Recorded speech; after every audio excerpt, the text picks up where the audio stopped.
আমাদের সনাতন ধর্মে বেশ কিছু অপসম্প্রদায় আছে, বেশ কিছু সংস্থা আছে, ভণ্ড সংস্থা, যেসব সংস্থার সাধুরা, গুরুরা ভগবানকে সরিয়ে নিজেকে ভগবান বানিয়ে সাধারণ মানুষের কাছে প্রচার করছে এবং সাধারণ মানুষকে বিপদের সম্মুখীন করছে। আজকে এই অপসম্প্রদায়গুলো এবং এই সংস্থাগুলো, যাদের গুরুরা নিজেরা ভগবান সেজে আসল ভগবানকে দূরে সরিয়ে দিয়েছে, তাদের সম্পর্কে আপনারা জেনে নিন। হরে কৃষ্ণ। প্রিয় সনাতনী বৃন্দ, ভিডিওটি সম্পূর্ণ দেখুন। আমি একে একে সমস্ত অপসংগঠনগুলো কথা আপনাদের কাছে আজকে উল্লেখ করব। প্রথমেই রয়েছে মহানাম সম্প্রদায়, যে সম্প্রদায়ের প্রতিষ্ঠাতা স্বয়ং জগৎবন্ধু সুন্দর। তিনি একজন বৈষ্ণব ছিলেন, তিনি কৃষ্ণ ভজন করতেন, তিনি হরি ভজন করতেন, কিন্তু তিনি কাউকে কখনো দীক্ষা দেননি। কিন্তু তার এক ভক্ত ছিল, যিনি অনেক পণ্ডিত ছিল, সেই ডক্টর মহানামব্রত ব্রহ্মচারী। আপনি তাকে অনেকেই আপনারা চিনেন। সে মহাপণ্ডিত থাকার পরও তিনি তার বিভিন্ন গ্রন্থাদিতে জগৎবন্ধুকে স্বয়ং ভগবান বলে ব্যাখ্যা করেছেন, তাকে ভগবান বানিয়েছেন। কিন্তু জগৎবন্ধু কখনোই বলেননি যে আমি ভগবান। কিন্তু দেখুন এই অপসংস্থাটি কিভাবে তাকে ভগবান বানিয়ে তাদের আশ্রমে ভগবান শ্রীকৃষ্ণকে সরিয়ে তার পূজা করছেন। এরকম আরেকটি সংগঠন আছেন সৎসঙ্গ। এই সৎসঙ্গের অনুকূল যিনি এইটার প্রতিষ্ঠাতা, তিনি এমন একটি পাপী ব্যক্তি যে কিনা নিজেকে ভগবান বলে, সমস্ত কিছুতে তিনি নিজেকেই ভগবান বলছেন, আমি ভগবান। তার ভক্তদের তিনি ভুলভাল বুঝিয়ে নিজে ভগবান সেজে তিনি ভগবান শ্রীকৃষ্ণকে সরিয়ে তিনি নিজেই ভগবান সেজেছেন এবং তিনি তার বংশ পরম্পরা, এমনকি তার বংশে যত লোক আসছে সবাইকেই তিনি ভগবান বানিয়েছেন। আরেকটি সংগঠন আছে মতুয়া, যেটার প্রতিষ্ঠাতা হচ্ছে স্বয়ং হরিচাঁদ ঠাকুর। তিনি কখনোই বলেননি যে আমি ভগবান, তিনি তো পরম বৈষ্ণব ছিলেন, কিন্তু তার ভক্তরা তাকে ভগবান বানিয়ে মানুষকে ভুল বুঝিয়ে তার পূজা করছে এবং তাকেই ভগবান বলছে। তারা আসল ভগবানের পূজা করছেন না।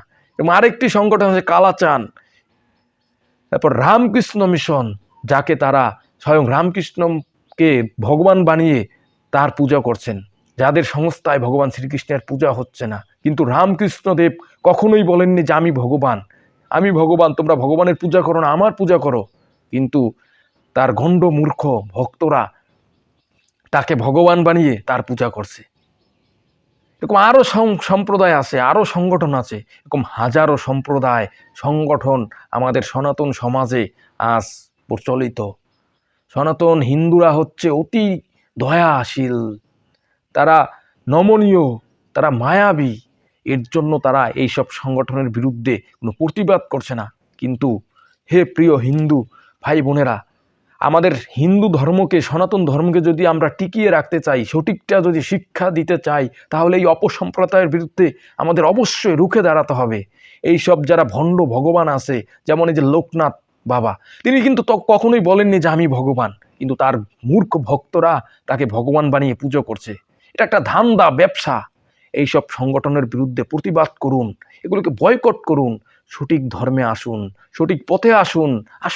আমরা শাস্ত্র পড়ি, পরম পিতা পরমেশ্বর ভগবান শ্রীকৃষ্ণের পূজা করি, যিনি বলে স্বয়ং ঘোষণা করেছেন মন্মনা ভব মদ ভক্ত মজ্জাজি মাং নমস্করু সর্বধর্মান পরিত্যাজ্য মামেকং শরণং ব্রজ অহং পাম সর্ব পাপেভ্য মুখ্যস্বামী মাসুচ।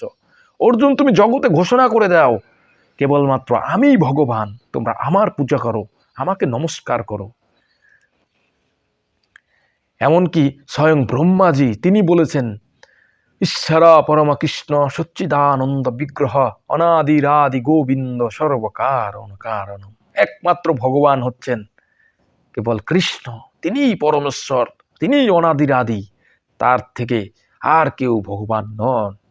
এমনকি স্বয়ং ব্রহ্মা শিবও তার উপাসনা করেন।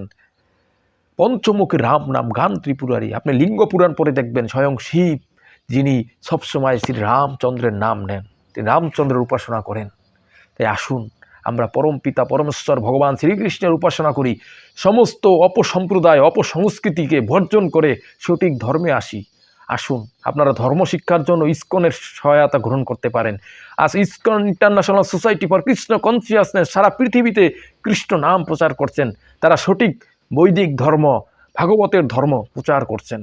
তাই আসুন আমরা সঠিকভাবে ধর্মপথে থাকি এবং ধর্ম পালন করি এবং ধর্মের বাণী প্রচার করি, গীতা পড়ি, যে গীতা আমাদের মানব সমাজে সঠিক পথ প্রদর্শন করে গেছেন স্বয়ং ভগবান শ্রীকৃষ্ণ।